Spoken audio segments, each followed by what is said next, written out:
الحمد لله وحده والصلاة والسلام على من لا نبي بعده ونعوذ بالله من شرور أنفسنا ومن سيئات أعمالنا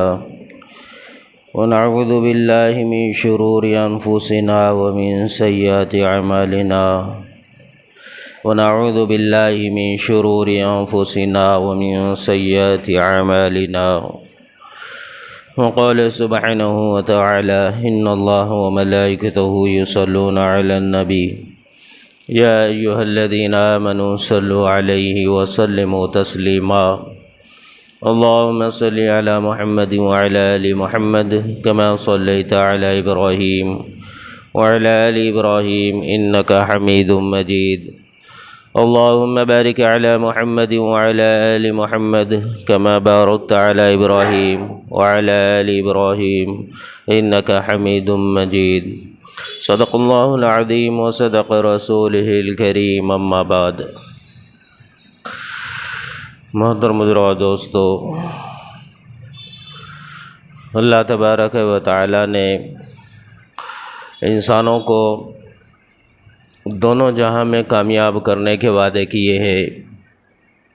انسانوں کے کامیابیوں کے لیے اللہ پاک نے اپنے نبیوں کو بھیجا اور نبیوں کے ذریعے انسانوں کو وہ راستہ بتلایا جس پر اگر بندہ چلے تو وہ انسان دونوں جہاں میں کامیاب ہوگا۔ بندہ جب ایمان لے آتا ہے رب العالمین پر اور پھر نبی علیہ السلام کا اقرار کر لیتا ہے، آخری نبی ہونا یہ دل و دماغ سے اپنے زبان سے مان لیتا ہے، تو پھر اللہ تبارک و تعالی اس کے کیے ہوئے اعمال کو اس کے لیے دونوں جہاں کے لیے نفع بخش بناتا ہے۔ اس کے وہ اعمال پھر اس کو دونوں جہاں میں نفع پہنچائیں گے۔ اسی لیے انسان کو اپنے اعمال کی، اپنے ایمان کی، اپنے آپ کی فکر کرنے کے لیے اللہ رب العالمین نے ترغیب دی ہے نبیوں کے ذریعے، اور نبیوں کو اللہ رب العالمین نے ہر قوم کی طرف بھیجا۔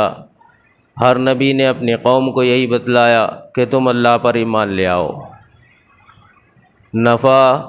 نقصان، عزت، ذلت، موت، زندگی، روزی، بیماری، شفا، یہ سب کچھ اللہ کے ہاتھ میں۔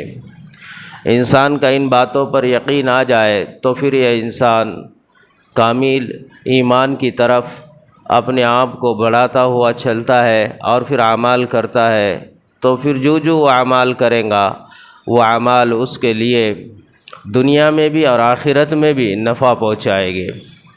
دنیا کی زندگی مختصر سی اور اس کے اندر کیے ہوئے اعمال چاہے چھوٹے ہو چاہے بڑے ہو، اگر اس میں ایمان نہیں ہے تو پھر وہ اعمال اس کے لیے کوئی کارآمد نہیں،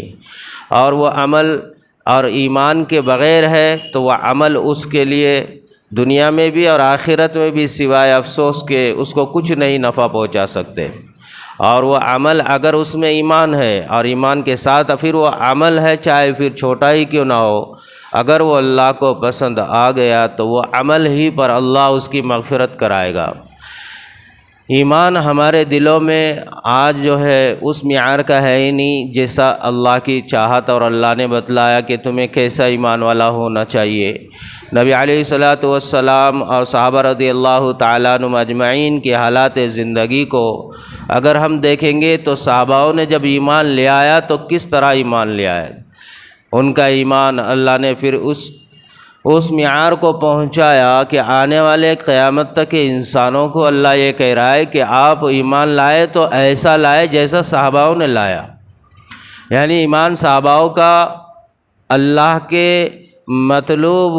ایمان کی جو چاہت تھی، اللہ نے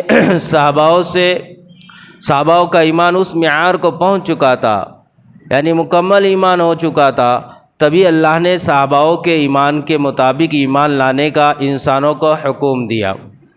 صحاباؤں کے ایمان کی طرح اگر ہمارا ایمان بن جائے تو پھر ہمارے لیے اعمال کے بعد نفع دنیا میں اور آخرت میں، یہ طے اور یقینی بات ہے۔ صحابہ رضی اللہ تعالیٰ عنہم اجمعین کے دور میں بھی ان کے دل میں، ان کے دماغ میں، ان کے معاشرے میں، ان کے گھروں میں، ان کی زندگیوں میں وہ دور تھا کہ پھر دنیا کی چیزیں اور دنیا کے معبود اور دنیا کے اشیاءوں نے گھر کیا ہوا تھا۔ انہوں نے ان ساری چیزوں کو اپنے دلوں سے نکالا، دنیا کی محبت کو نکالا، دنیا کے خوف کو نکالا، اور پھر دنیا میں جو وہ بتوں کی پوجا کیا کرتے تھے ان بتوں کو انہوں نے اپنے دلوں سے نکالا، اور ان سب کو نکال کر انہوں نے جب کلمہ پڑھا لا الہ الا اللہ، پھر اس کا حق انہوں نے ادا کیا کہ پھر انہوں نے دوسری مرتبہ دل و دماغ میں ان اشیاء کو جگہ ہی نہیں دی۔ اللہ کے علاوہ پھر دل کے اندر انہوں نے کسی کو بٹھایا نہیں، نہ کسی کا خیال لایا دل میں، نہ دماغ میں ان کی خیال، اور نہ کبھی گمان آیا کہ یہ بھی کوئی چیز ہے جس سے ہم نفع حاصل کر سکتے ہیں۔ صحاباؤں کے دور کے اندر صحاباؤں نے جب ایمان لایا تو بتوں کو دلوں سے بھی نکالا، اپنے گھروں سے بھی نکالا، یہاں تک کہ اپنے بستیوں سے بھی اس کو نکالا، پھر اللہ کے یقین کو دل میں بٹھایا، نبی علیہ السلام کی محبت کو دل میں بٹھایا، پھر جب وہ اعمال کرنے لگ گئے تو پھر ان کے اعمال پر اللہ رب العالمین نے انہیں جو خطاب دیا وہ رضی اللہ عنہم ورضوا عنہ کا خطاب انہیں عطا فرمایا کہ اللہ ان سے راضی ہو گیا۔ کیوں اللہ راضی ہوا؟ کیونکہ اللہ کی چاہت پر انہوں نے اپنی زندگیوں کو ڈال دیا، اللہ کے حکم پر انہوں نے اپنی زندگیوں کو ڈالا، اور جب اللہ کے حکم اور اللہ کی چاہتوں پر وہ پورے کامیاب ہو گئے، پوری طریقے سے انہوں نے ثبوت دے کر اس پر وہ کامیابیاں حاصل کی، تب اللہ نے انہیں یہ خطاب دیا۔ آج ہم نے بھی وہی کلمہ پڑھا ہوا ہے جو صحاباؤں نے پڑھا تھا، فرق اتنا ہے کہ انہوں نے دل سے ساری اشیاء کو نکالا اور اس کلمے کو دل میں اتارا، لیکن ہمارے دلوں میں ساری چیزیں ہیں اور اپنی زبان پر وہ کلمہ رکھا ہوا ہے۔ ایسا کلمہ جو یہ کہتا ہو لا الہ الا اللہ اپنے زبان سے، اور پھر دل میں پھر نفع اور نقصان اور عزت اور ذلت اور کامیابی اور ناکامیابیوں کے لیے مخلوق سے اس کی نسبت کو جوڑتا ہے، تو پھر یہ حقیقت والا کلمہ ہوا ہی نہیں، یہ اپنے کلمے میں جھوٹا ہے، اور یہ کلمہ اس کو نفع پہنچائے گا نہ اس کو آخرت میں کامیاب کرائے گا، بلکہ یہ کلمہ اس کو کچھ کام نہیں آئے گا۔ ہمارا کلمہ اس طرح کا ہے۔ صحابہ رضی اللہ تعالیٰ عنہم اجمعین کے دلوں میں جب اللہ نے وہ ایمان کو بھر دیا، حضرت ابوبکر صدیق رضی اللہ تعالیٰ عنہ اور ان کا پورا گھرانہ پورا کا پورا جب اللہ نے انہیں قبول کیا تو ان کے دلوں میں نبی کی محبت، ان کے دلوں میں اللہ کا خوف کس طرح کا آ گیا، ان کے اعمال پر پھر اللہ نے انہیں اجر کیسے کیسے عطا فرمائے، اللہ رب العالمین نے انہیں پھر کتنا بڑا مقام عطا فرمایا۔ نبی علیہ الصلوۃ والسلام کے ساتھ جو ہے حضرت ابوبکر صدیق رضی اللہ تعالیٰ عنہ نے اپنے آپ کو ایسے جوڑا گویا کہ ساری چیزوں کو پیچھے کر دیا، اور ساری چیزوں سے زیادہ مقدم اور مقدس ان کے نزدیک کوئی ذات تھی تو محمد رسول اللہ تھی۔ ان کے دلوں میں جب ایمان آ گیا، دلوں میں جب انہوں نے کلمے کو اتار دیا تو پھر ان کے لیے اللہ اور اس کے رسول سے بڑھ کر کوئی چیز نہیں رہی۔ آج ہمارے زبان پر کلمہ ہے، دل میں نہیں ہے، اس لیے نہ اللہ نہ نبی علیہ الصلوۃ والسلام، نہ اللہ کا خوف، نہ نبی علیہ الصلوۃ والسلام کی زندگی، نہ سیرت، نہ نبی علیہ الصلوۃ والسلام سے محبت ہمارے دلوں میں۔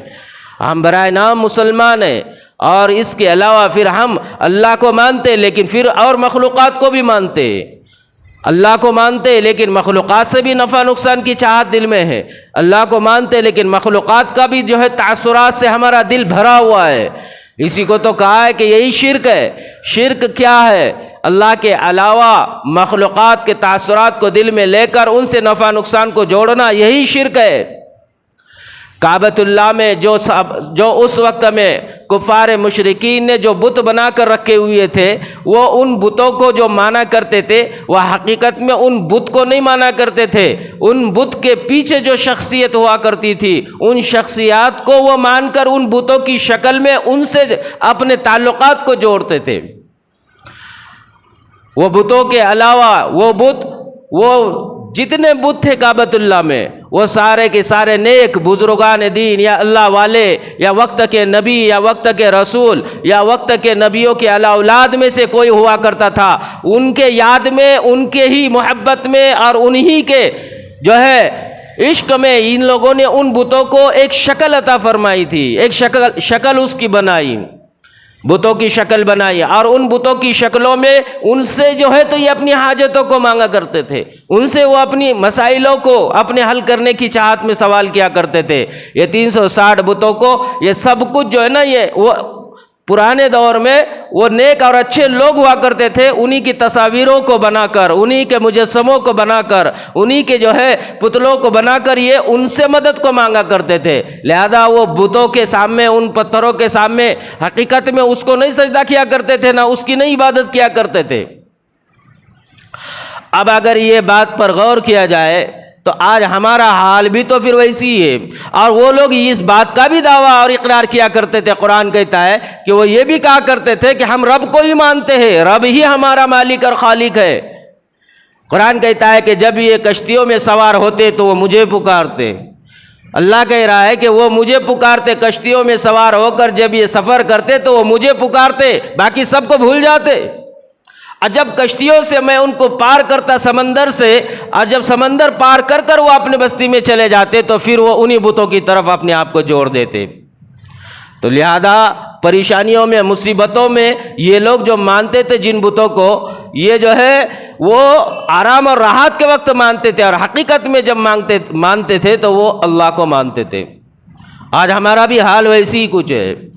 ہم بھی جو ہے اللہ کو ماننے کا دعویٰ ہے ہمارا زبانی، لیکن جب عمل کا وقت آ جائے، جب ثبوت دینے کا وقت آ جائے، جب انسان پہ حالات آ جائے، جب انسان پر پریشانیاں یا غربت آ جائے تو اس وقت یہ انسان کا ایمان کس معیار کا ہے تب پتہ چلتا ہے۔ انسان کہتا ہے ہم اللہ ہی کو مانتے، مگر اللہ ہی کو مانتے، اگر اللہ ہی کو مانتے مگر نفع اور نقصان اور شفا اور کامیابیاں اور روزی کے راستے کھولنے والا، اولاد کا دینے والا، ان سارے چیزوں کی طرف انسان کا ذہن جب جاتا ہے تب اگر اس کو سمجھایا جائے تو وہ یہی کہتا ہے ہم اللہ ہی کو مانتے مگر اگر۔ تو یہ سب باتیں، یہ سب ہیلے بازی جو کیا کرتے تھے یہی کفار مشرکین کیا کرتے تھے، یہ انہی لوگوں کا یہ رویہ تھا، یہ انہی لوگوں کی یہ سوچ تھی۔ نبی علیہ الصلوۃ والسلام نے جب فتح مکہ کیا، نبی علیہ الصلوۃ والسلام کو اللہ نے عطا فرمائی فتح مکہ، پیر کا دن تھا، اور نبی علیہ الصلوۃ والسلام کو جب مکہ سے نکالا گیا وہ بھی پیر ہی کا دن تھا۔ نبی علیہ الصلوۃ والسلام نے جب پیر کے دن مکہ کے اندر اپنے آپ کو داخل کیا تو آگے محمد بن مسلمہ ان کی جو ہے نا سواری کی نکیل پکڑ کر آگے چل رہے ہیں، ساتھ میں صحابہ بھی ہے، حضرت ابوبکر بھی ہے، حضرت بلال بھی ہے، حضرت عمر بھی ہے۔ نبی علیہ الصلوۃ والسلام نے جیسے کعبۃ اللہ میں داخل ہو گئے، کعبۃ اللہ کا طواف کیا 7 مرتبہ طواف کیا، اور حجر اسود کی طرف اپنے ہاتھ کے اشارے سے اس کا بوسہ لیا، اور پھر اس کے بعد 7 طواف ہونے کے بعد نبی علیہ السلام مقام ابراہیم کی جگہ پر پہنچے۔ تو نبی علیہ الصلوۃ والسلام نے جب طواف کرنے کے لیے اپنی سواری کو آگے بڑھوانا چاہا، اور جب طواف کرنے لگ گئے اس وقت نبی علیہ السلام کے ہاتھ میں ایک چھڑی تھی۔ نبی علیہ الصلوۃ والسلام نے دیکھا کہ کعبۃ اللہ کے آس پاس اور کعبۃ اللہ میں 360 بت ہے جس سے اس کو بھر دیا گیا ہے۔ وہ اپنے ان لکڑی کے اشارے سے ایک ایک بت کو جو ہے مارتے اور اس کو توڑ دیتے، اور پیچھے صحابہ اس کو چورا چور کر دیتے۔ ایسی تمام بتوں کو توڑا۔ ایک بت جو آگے بڑھ کر نبی علیہ الصلوۃ والسلام نے دیکھا کہ سب سے بڑا بت ہے جس کا نام ہبل ہے،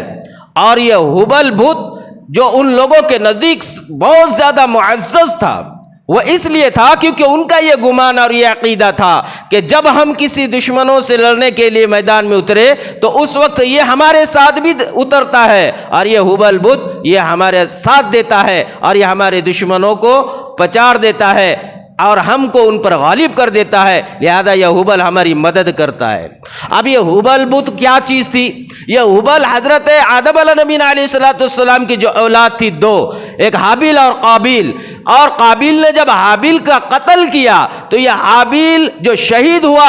اس بنیاد پر ان لوگوں نے اس کی محبت میں حابیل کے نام سے ہبل نام سے بت بنا کر کعبۃ اللہ میں رکھ دیا۔ حضرت ابو سفیان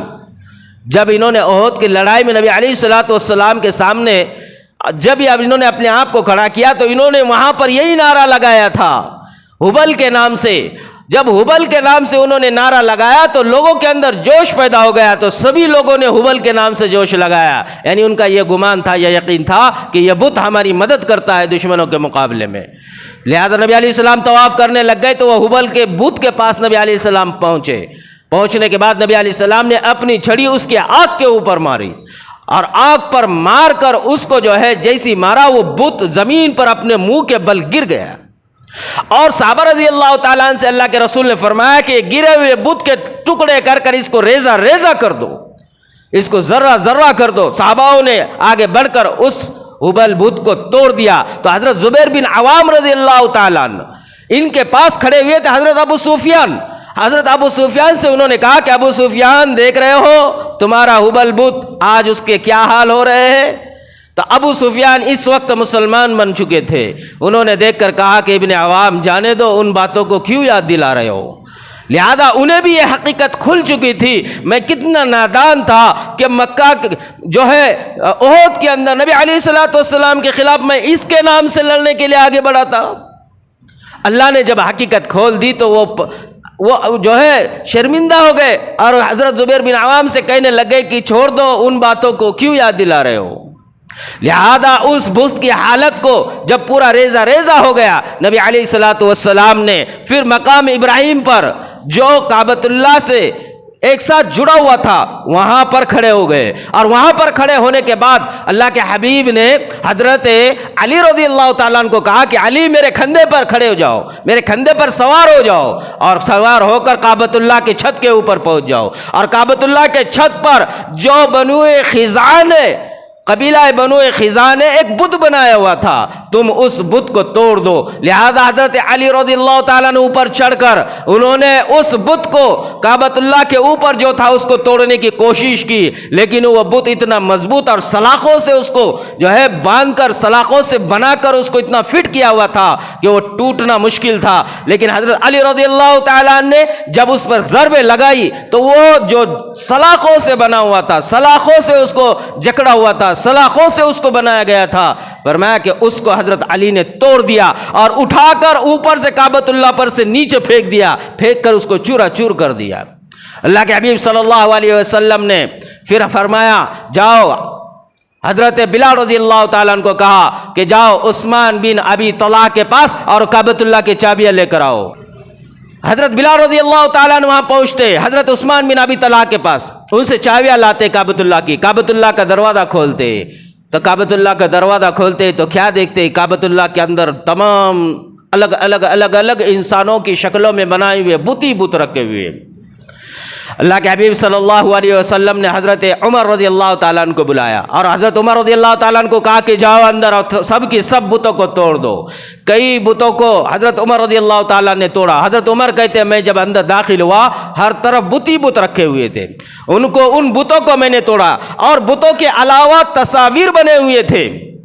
تصویریں بنائی ہوئی تھی، اور تصویریں کن لوگوں کی تھی؟ حضرت اسحاق علیہ نبی علیہ الصلوۃ والسلام، حضرت ابراہیم علیہ نبی علیہ الصلوۃ والسلام، حضرت یوسف علیہ نبی علیہ الصلوۃ والسلام، حضرت نوح علیہ نبی علیہ الصلوۃ والسلام، اور حضرت ہارون علیہ نبی علیہ الصلوۃ والسلام، حضرت لوط علیہ نبی علیہ الصلوۃ والسلام، حضرت عیسیٰ علیہ نبی علیہ الصلوۃ والسلام، ان کی بھی تصاویر بنا کر پہلے دور سے ان لوگوں نے بنا کر وہاں رکھی ہوئی تھی۔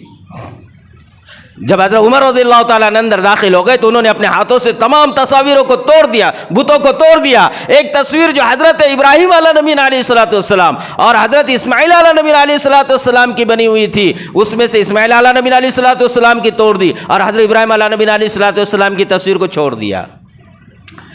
لکھا ہے تفاسیروں میں کہ ان کے ہاتھوں میں نیزے تھے۔ اب حضرت ابراہیم علیہ نبی علیہ الصلوۃ والسلام کی تصویر کو چھوڑ کر وہ باہر آ گئے تو اللہ کے حبیب صلی اللہ علیہ وسلم اندر داخل ہو گئے۔ جب اندر گئے نبی علیہ السلام تو دیکھا کہ وہاں پر ایک تصویر ہے جو حضرت ابراہیم علیہ نبی علیہ الصلوۃ والسلام کی۔ تو اللہ کے حبیب نے فرمایا کہ عمر میں نے تم سے کہا نہیں تھا کہ تمام تصاویروں کو توڑ دو؟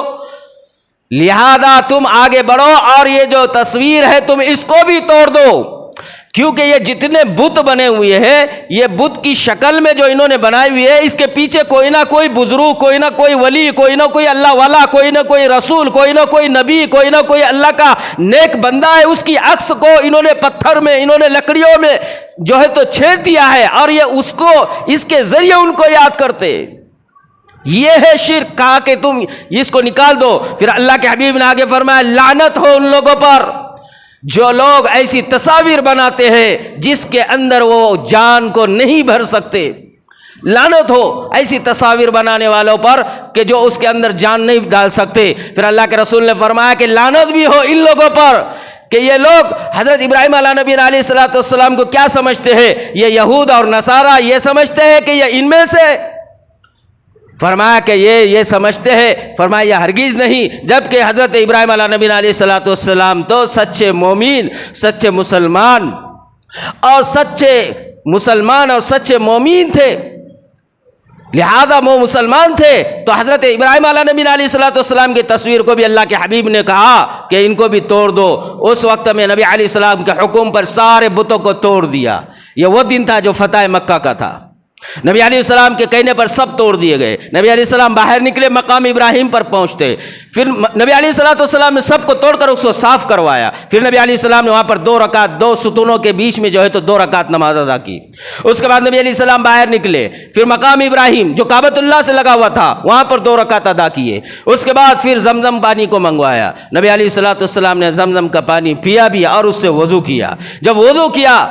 تو اس وقت میں صحابہ کا یہ حال تھا کہ نبی علیہ السلام کی محبت میں، عشق میں، کہ نبی علیہ السلام کے جسم سے جو پانی ٹکرا رہا تھا وضو کا وہ نیچے نہیں گرنے دے رہے تھے. آگے بڑھ بڑھ کر وہ پانی اپنے ہاتھوں میں لے کر اپنے جسم پر مل رہے تھے. کوئی پی رہا تھا، کوئی اس کو اپنے جسم پر مل رہا تھا. تو کفار مشرکین جو کھڑے کھڑے دیکھ رہے تھے وہ دیکھ کر تعجب کرنے لگ گئے اور کہنے لگ گئے واہ واہ کیا بادشاہت ہے ان کی. ہم نے نہ ایسا بادشاہ نہ پہلے دیکھا نہ کبھی سنا کہ اتنا اعزاز و اکرام اور اتنی محبت لوگوں کو کہ ان کے جسم سے لگا ہوا پانی یہ زمین پر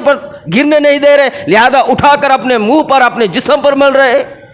نہ ہم نے کبھی دیکھا نہ سنا کبھی کہ کبھی کسی بادشاہ کا ایسا کوئی استقبال یا اکرام یا کوئی ایسی محبت کرتا تھا. ہم نے سنا بھی نہیں آج تک کبھی کہانیوں میں. یہ کفار مشرکین کہنے لگ گئے. حضرت محمد رسول اللہ صلی اللہ علیہ وسلم نے جب کعبۃ اللہ میں سب صاف کروایا اس کے بعد نبی علیہ الصلوۃ والسلام نے فرمایا کہ تم اس کو مانتے ہو؟ قرآن کہتا ہے کیسے یہ لوگ گمراہ ہے من دون اللہ،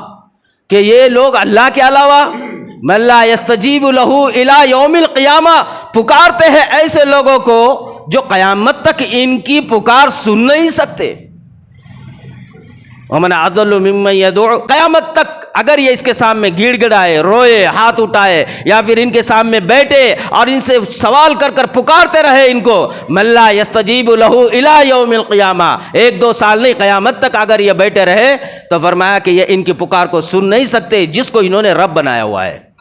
اور دوسری طرف اللہ رب العالمین کیا کہتا ہے سورۃ الغافر میں 24ویں پارے میں اور آیت نمبر 60 میں اور رکوع نمبر 6 میں اللہ فرماتا ہے وقال ربکم ادعونی استجب لکم ان الذین یستکبرون عن عبادتی سیدخلون جہنم داخرین. اللہ کہتا ہے کہ مجھے پکارو، مجھے مانو، میری طرف آؤ، مجھے رب مانو، میں تمہاری دعاؤں کو سننے والا ہوں، میں تمہاری حاجتوں کو سننے والا ہوں، میں تمہارے دکھوں کو سننے والا ہوں، میں تمہارے مسائلوں کو سننے والا ہوں، میں تمہاری حاجتوں کو سننے والا ہوں، میں تمہارے دکھ درد میں تمہارے کام آنے والا ہوں، تمہاری مدد میں کرنے والا ہوں. لہذا تم مجھے یاد کرو، تم مجھے پکارو، تم مجھے رب مانو، تم میرے سامنے جھکو، تم میرے سامنے ہاتھ اٹھاؤ، لہذا تم مجھ سے فریاد کرو. آگے اللہ کہتا ہے اگر تم نے یہ نہیں کیا اور میرے علاوہ کسی اور کو تم نے اگر مان لیا، اس کے سامنے ہاتھ پھیلائے، اولاد کے لیے اس کے سامنے ہاتھ پھیلائے، روزی کے لیے اس کسی اور کے سامنے ہاتھ پھیلائے، شفا کے لیے کسی اور کے سامنے ہاتھ پھیلائے،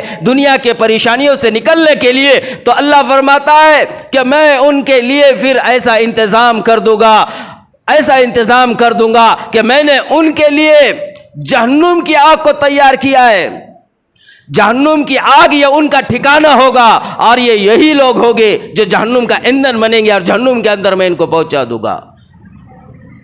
اللہ فرماتا ہے میرے علاوہ تم کو کسی اور کو پکارنے کا اختیار ہی نہیں ہے، حق ہی نہیں ہے، کیونکہ میں تمہارا رب ہوں۔ وقال ربکم ادعونی استجب لکم ان الذین یستکبرون عن عبادتی سیدخلون جہنم داخرین۔ مجھے پکارو، نہیں پکارو گے کسی اور کو پکارا تو سیدخلون جہنم داخرین، جہنم کے اندر داخل کر دوں گا۔ تو میرے بھائیو، اللہ تبارک و تعالیٰ فرماتا ہے کہ تم نبی علیہ الصلوۃ والسلام پر ایمان لے آؤ، اس اللہ پر اور اس اللہ کے لائے ہوئے دین پر، کہ دل اور دماغ ہمارا یہ گواہی دے کہ اللہ ہی کی چاہت سے سب کچھ ہوتا ہے، اللہ کی چاہت کے علاوہ کہیں کچھ نہیں ہوتا۔ اس لیے فرمایا کہ ہم تم زیادہ پریشان ہو جائے اپنی قسمت کو کوس دیتے ہو، زیادہ بیمار ہو جائے اپنے آپ کو کوستے ہو، اپنے آب و اجداد کو کوستے ہو، اپنے اہل و عیال کو کوستے ہو۔ پریشانیاں اور بیماریوں نے گھیر لیا، ہم انسانوں کو کوستے ہیں۔ اگر حالات تنگ ہو جائے ہم زمانے کو کوستے ہیں۔ فرمایا کہ یہ انسان کا کوسنا، زمانے کو کوسنا، وقت کو کوسنا، کسی اور کو کوسنا، لہذا یہ ان کو نہیں بلکہ براہ راست اللہ کو کوسنا ہے،